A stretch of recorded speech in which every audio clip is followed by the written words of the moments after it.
Hey everybody, welcome back to the Turnout. I am your host, Eloy. Um, don't forget to hit like, subscribe to the channel, hit the bell notification. Hello to all of you who are actually showing up right away. Usually when I do these live streams, it takes a little bit, like maybe 10, 15 minutes before people show up. But it's good to see at least a few people there. Hello to Ruth. Oh my gosh. WandaVision, they just had the series finale. 9 episodes seems like a weird number, but I mean, it's not any weirder than the show itself is. So, WandaVision, and what I'm going to do is I'm going to talk about episodes 8 and 9. I actually missed last week. Just a super busy, hellish week. But episode 8 was really good for kind of giving us more background and more context for then what we would see in episode 9. So, in my opinion, there wasn't like a huge, like, ton of revelatory things in episode 8. There were a few key things though, but otherwise it was more of a, like, if you hadn't followed all of the MCU, then here's kind of the background on Wanda, but a lot of it we already knew. But what I'll say though is that the first thing that we learned obviously was that Agnes was Agatha, and she was she said something to Wanda, which was like, ugh. It's always funny when bad guys give away the game, but she says, "Oh, these are basic runes, so you can only use your power if only the witch who cast the runes can use her power within the runes." But then she goes into Wanda's mind. We're talking about episode 8 here. I know episode 9 is super exciting.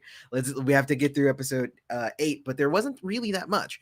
We go from Wanda's past as a child to her experiments with the Infinity Stone, the Mind Stone, to her time with Vision, to her trying to go get Vision's body, to then what ended up creating all of the reality that we see in the show. Now, there were a few big things that I saw that were definitely part of uh, the world building, and like that were big revelatory things. The first one is that even as a child, there's a reason why the bomb did not go off when it was in Wanda's home, and that's because she was already a witch and already had some power, right? So I think that's super important because even up till this point, up to this show, the MCU has largely framed Wanda Maximoff, who has never before this show been called the Scarlet Witch, but they've framed her as she got her powers from the Infinity Stone. But it was interesting to see that she did have powers before that. So that's key. That was a huge revelation in this episode for episode 8. Then we go to her time with the Infinity Stone, where when it explodes, she sees like the image of this woman, which we now know was her. So that's a thing. She was seeing her future in the stone, which I think is pretty cool. Then and honestly, her time with Vision and stuff was kind of sweet. It was a sweet, kind of touching moment. But the other big revelatory thing was when we found that when she went to go retrieve Vision's body, she saw that it wasn't like, she's like, he's not there, so I'm not going to do it. And while Hayward, who's been running S.W.O.R.D., has been kind of framing it all as she came in and stole Vision, and that's the Vision that we're seeing in the show. I guess that's another red herring. But she actually hadn't. She recreated him from memories and from the energy of the Mind Stone, which gave them both their powers. So I thought that was a really, really nice touch. It's such a good show. It's such a well written story. So those were really the big things, and then obviously the ending where Agatha says, there's been books written about you. You're the Scarlet Witch, and it's like, oh no. So that was actually pretty much episode 8, and that's why like I was kind of okay with skipping a week, because that literally took me about 3 minutes to kind of go through.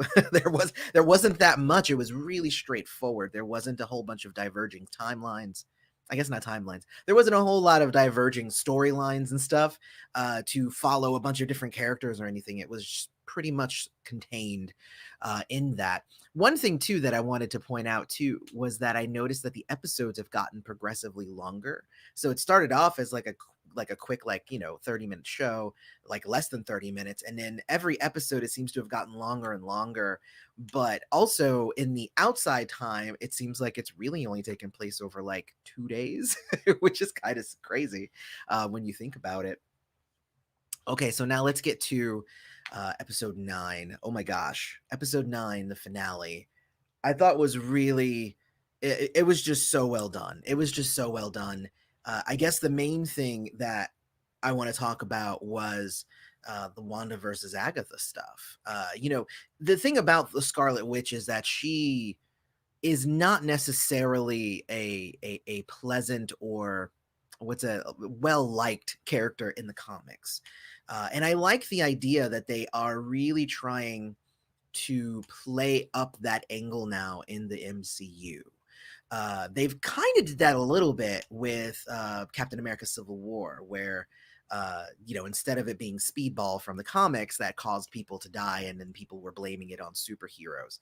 In this case, they used Wanda. So she's trying to be a hero, but she's being demonized for doing it in, I guess, not the perfect way and not being perfect at it. So yeah, so I did dig that. And everything pretty much, if you kind of look back at the past of Wanda Maximoff in the MCU, pretty much everything that she's attempted, she's kind of not really succeeded that much at, and even to the point where she had to kill her love, Vision, and then she did it, but then Thanos just brought him back and killed him again, so she didn't even get that right. And then when it was time for her to fight Thanos, she hurt him, but she wasn't able to stop him entirely. So, when you look at this character, like, she's really, really trying to be a hero and a good guy.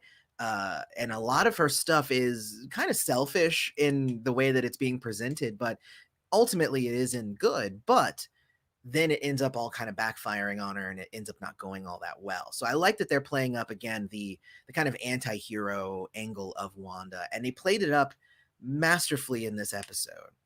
So what we learn from Agatha is that she is the Scarlet Witch who can create things and does not have to use incantations and has a ton of power, but she hasn't actually been trained in how to wield that power. She is a Scarlet Witch by birth, but she doesn't necessarily know what to do as a witch. So she doesn't know how to cast spells. She doesn't know how to do the things that she's doing. A lot of the time, things are happening just because she wills it so. And sometimes she subconsciously wills it so, and it happens, which is, that's kind of even scarier. But also, and I told you guys earlier, there was no commercial in this episode, but I told you guys when I saw the Claymation Shark episode, which I believe was 2 episodes ago, episode 7, I told you that was the key to everything. And that was before things were like revealed. But the fact that the shark said, I'm feeding on your power, and that, oh no, it was 3 episodes ago. See, that's what I'm saying. They alluded to it. Says, I'm feeding on yo magic. I'm eating yo magic. And then they reveal that Agatha is basically like a magical parasite. And I thought that was just really well done. It was well foreshadowed. But of course, again, the way that my brain works, I saw it kind of coming, even without having watched read the comics and stuff. I didn't actually read a lot of the House of M stuff that this storyline is based on. And one other thing that I really like about this is that this is not a completion of the storyline. This is kind of the start of a House of M kind of event. So we all thought a whole ton of things were going to happen in this episode. Yet again, other red herrings. Bringing in Evan Peters to be Pietro, fake Pietro. I did like that. It was masterful on Marvel's part, because it threw a lot of people off, made us all think that they were going to use it to bring in the X-Men and all that stuff, but really he was just some dude who lived in town. Why cast Evan Peters? Just to screw with us. Monica has like a friend, astrophysics friend, And we're like, oh, well, that's gonna introduce, the Fantastic Four, and that's gonna introduce this person. And no, it was just like her friend, Captain, no one. Captain No One. So, and obviously there were the X-Men, the Fantastic Four, all these different storylines. Wonder Man never came in. So many things that people kept thinking was going to happen and it did not happen. But you know what did happen? A really kick-ass fight between Agatha and Wanda. I did like the touch when Wanda basically like threw a car at Agatha, and it was a red car with her boots underneath, very Wicked Witch of the West, Wizard of Ozzy. So I did actually like that quite a bit. So let's see here. I have Wanda versus Agatha. Well, part of Wanda versus Agatha. So let's switch that a little bit. Wanda versus the town, because what Agatha's end goal here is, and a lot of people didn't really understand like what her end goal was. It is to get her magic, but she can't take Wanda's magic. It seems like Wanda has to give it to her. So she basically is playing mind games with Wanda in order to kind of get her to relinquish her power. Uh, and it seemed like it was working for a little bit until the twist. Um, Marvel's really good at twists. So she is like, well, you're the one who's torturing these people. And she undoes Wanda's mind control, and the town basically turns on Wanda. And Wanda's like, no, no, no, no, like it's all good. Like I've kept everybody safe and everything. And they're like, no, when we sleep, we have your nightmares. No, like I can't see my children. You're controlling us. We can't hold our kids.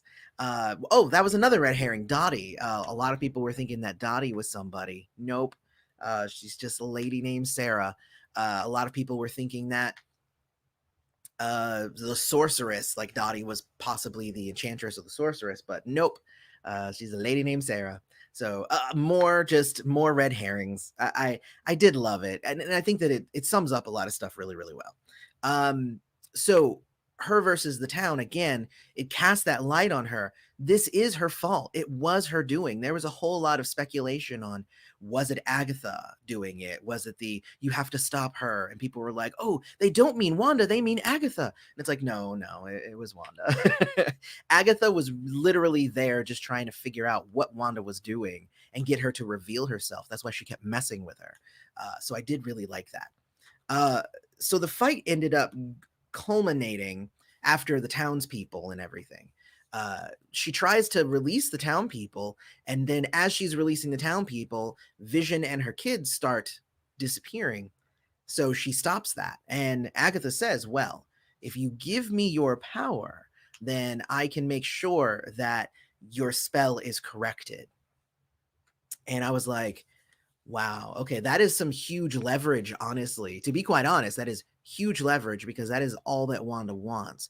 Although I think it would have been bigger leverage or maybe earlier on in the series. I think by this point in the show, she really does kind of have a better sense of her own grief, and I think that she's trying to look beyond that. So like I think if this deal had come earlier, it would have made maybe a little bit more sense, or would have been more feasible for Wanda to take her up on it. So but they have an amazing fight, flying with like throwing magical torpedoes and stuff at each other, while the whole time Agatha is just absorbing the magic. And it goes on for I think a little bit, but none of it is boring. It's really good.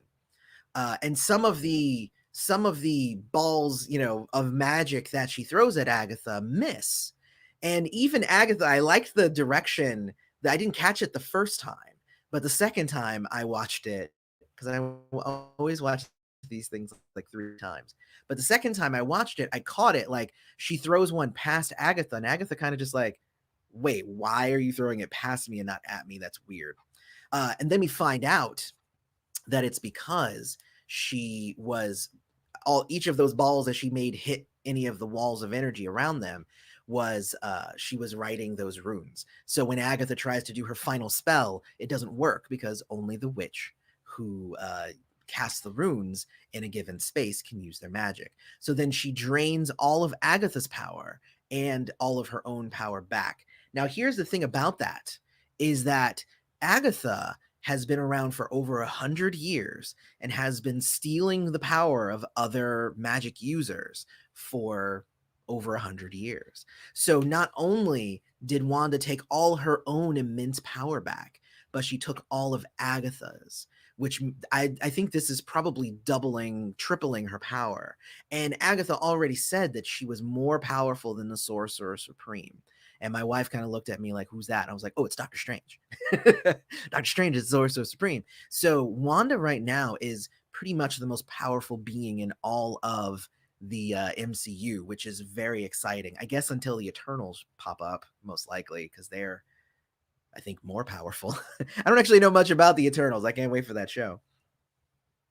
So I thought that that was pretty good. What ends up happening in the meantime?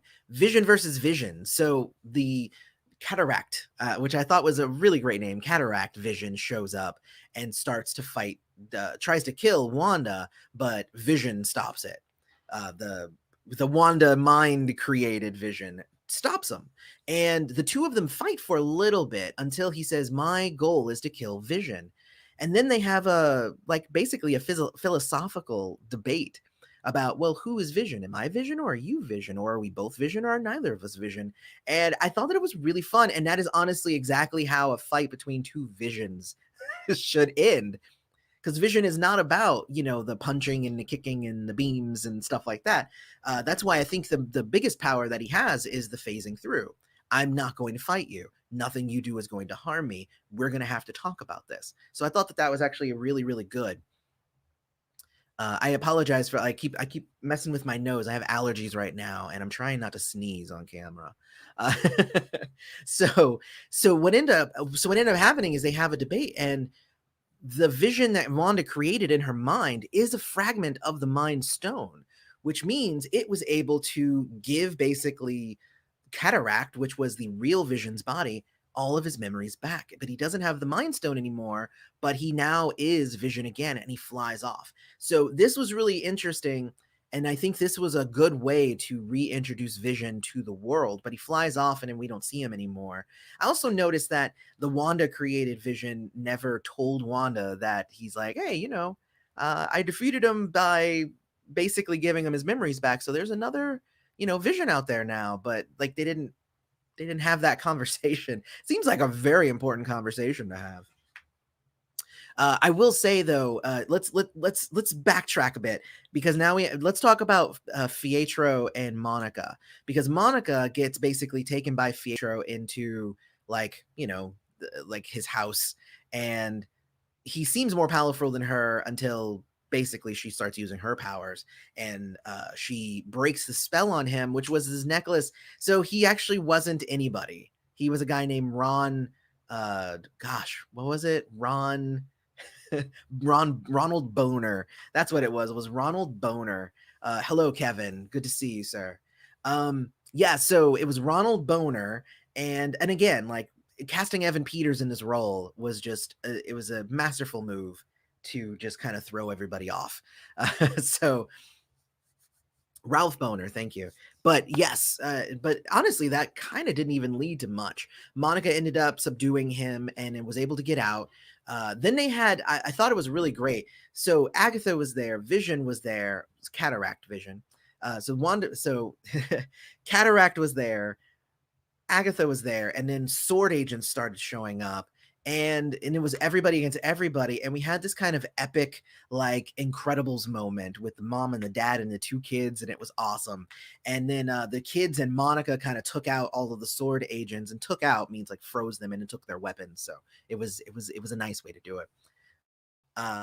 And then Hayward tried to get away, but was pinned in his car by the clown car, which I thought was a great callback because I had forgotten all about Darcy. She hadn't shown up in 2 episodes. So it was good to see Darcy again, and she was the one that kind of stopped him and made it so that he would get arrested. So I liked that, but then she was gone too. So it was like, So let me see. So Vision versus Vision, Wanda versus Agatha. Jimmy was interesting in this episode because he called in a friend. He called in a favor to his friend Cliff at the FBI, and I was like, who's Cliff? Is anybody Cliff? Because like they keep dropping names, and it's like, is anybody? I don't know. Is anybody anybody? And I looked it up online, and a lot of people are speculating, but everybody's just like, we don't think that Cliff is anybody. We don't think that he's anybody. What is the thing's name? Isn't his name Cliff? I'm looking it up right now. I was pretty sure. No, his name's Ben. Anyway, so it's not even a thing. So but there has to be somebody named Cliff somewhere. But I think that they're dropping names and they're doing it as, again, these red herrings, these possible Easter eggs that actually are nothing. So that would be interesting. So I think though, when everything was said and done, she dropped the hex. She made Agatha into um the nosy neighbor character. I also enjoyed the fact that Agatha was seriously trying to play up everything. She was just like, "I'm going to take everything from you. Oh please, don't hurt me. Okay, but now I'm going to take everything from you. Oh, do you turn the tables on me again? Oh please." And I'm like, you know what? That's fine. And she called like Wanda cruel, and I'm like, how about she just does it? She's not going to get taken in again.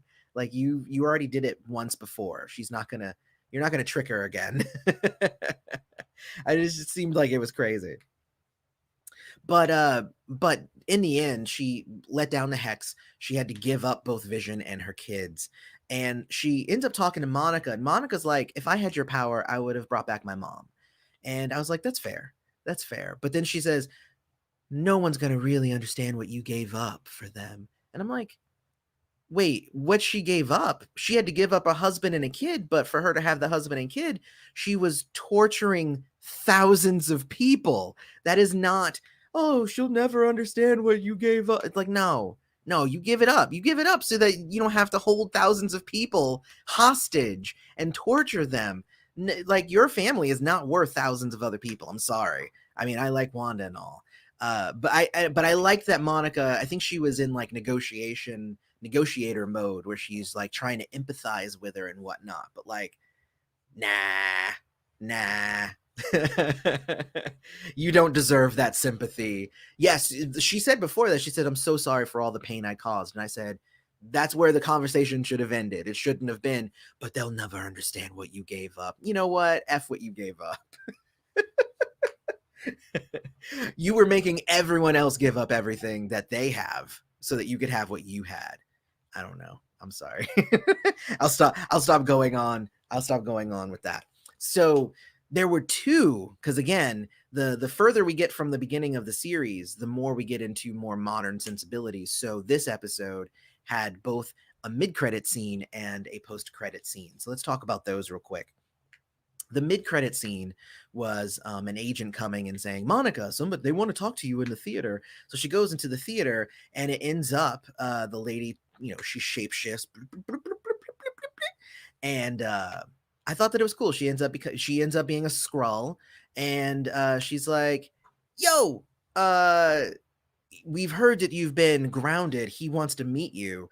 And they go, who? And up there. And they didn't actually say who, but we know who's up there with the Skrull. That would be Fury. So now Fury and Monica are probably going to be working together on like the next thing, which I'm pretty happy about. The post credit scene was kind of the interesting one, though, is that Wanda is essentially, she got her hand on the Darkhold, which is that book of the damned that Agatha has, which is funny because Agatha kept like, there's whole chapters devoted to you in the Darkhold. That's the book of the damned. Did you know that? Like trying to make Wanda feel bad. And it's just like, you're the parasite. You're the one who has the book, who's obviously using the book yourself. So who are you trying to cast aspersions to? Anyway, so so I did like that, and it ends up that she is like frantically reading through the book while the echoes of "Mom, help us!" go through her mind. So I know a lot of people were thinking that Mephisto was going to end up in the show, but I think that means that Mephisto might show up somewhere else later on, because this is the Book of the Damned, which is obviously going to give Wanda probably access to a hell dimension and access to Mephisto, who can make some sort of deal so that her children can come back. Because even with her immense power, she can't just make them come back without basically creating another bubble for them, like a bubble reality, but they wouldn't be able to exist in real reality. That also allows us to fast forward probably in a couple of years and get a Young Avengers movie without them being kids. They can be teens, because she can bring them back and age them to whatever she wants and all the stuff. So I think that that's going to be good. But yes, I do love this, and I like the fact that she is looking for more power and control, and she kind of just got rid of the only other witch that she knows. So who is she going to go for? She's probably going to go talk to Doctor Strange, which then makes it really easy to tie her into the next Doctor Strange movie, because she will need more magical knowledge. Now, knowing Doctor Strange, he is not going to want to do that without something. Like he's a butt. So, and he's going to make her work hard for it, and she's going to be like, "Look, I'm more powerful than you. Teach me my stuff." Let me hit a couple of these comments here. Been looking forward to seeing White Vision again. Yeah. Let's see. Spectral Vision. Well, it's interesting. Spectral Vision, he was white in the comics for a while there, but yeah, so I like this version. Hopefully he learns how to color himself again, because it's weird seeing him white now. But you know, like I said, in the files, he was called Cataract, which is, you know, an eye that you don't have vision and stuff in, so it's like it goes all white, and like I like the naming structure, if nothing else. Let's see. I'm glad that the people of Westview are free, but they will need therapy. I think everybody involved is going to need therapy, and I think Wanda should pay for it. And then it says it will be interesting to see how they use Scarlet Witch in Doctor Strange 2. Well, yeah, and that's what I was talking about. So she's going to be in Doctor Strange 2, and that's going to be the multiverse of madness. So I like the idea of her being in there. So it's going to be like Doctor Strange, Scarlet Witch, and I like that she is now the Scarlet Witch. She is not just Wanda anymore. Like, she has her real identity now, and I think that that's going to be really cool. And then America Chavez is going to be in that movie, which, again, I'm super excited about America Chavez. So oh my gosh. So what I'll say there is, because this is going to be kind of, again, just talking about episodes 8 and 9, and then I may come back around after I go through and I watch the whole series again, and I might do a series recap video and kind of give an overall opinion on it. But I will say, just you know, in the moment, I really, really like how they ended this. I think they did a really great job with really tying everything together and launching into the next property, which would be Doctor Strange. So let me see. Let me see. I've been hearing that when Wanda became full Scarlet Witch, she released a god or something like that who wrote the Darkhold, and he will be the villain. I mean, it could be. I mean, it's hard to say. Uh, I don't think that that's the case, because you know, I know that Agatha said, like, you don't understand what you've unleashed, but honestly, knowing Agatha and the way that she's been trying to play Wanda pretty much all the time, that was likely just a ploy for her to not basically imprison her, and she wants to be kept around. She wants to be, you know, the advisor and the mentor and stuff, and Wanda's like, nah, I don't need that, so see you later. I'm just going to ignore whatever you're saying. Now Agatha could be saying something that's true, but more than likely it was false. More than likely it was just her trying to get over on Wanda. That's my thought. I don't know. We'll have to see. uh anyway, though, I'm gonna leave it there, and like I said, probably maybe next week I'll come back and I'll do a full series recap. And obviously, the Falcon and Winter Soldier is what's going to be coming soon. That's the next show to pop up, and that's the one I've been super excited for, because Sam's my boy. So I'm not a big fan of Winter Soldier, but I really, really like Sam. So I'm excited to see what they do with that show. and if they're able to make Sam officially Captain America. Because I get it, right? He doesn't feel like he's worthy and whatnot, and it's gonna be him and Winter Soldier running around and like vying for like who's better and all that stuff. But like, Sam is the right choice. I really, really like Sam, just in general. And he's been there. He's been there through the whole thing ever since Captain America.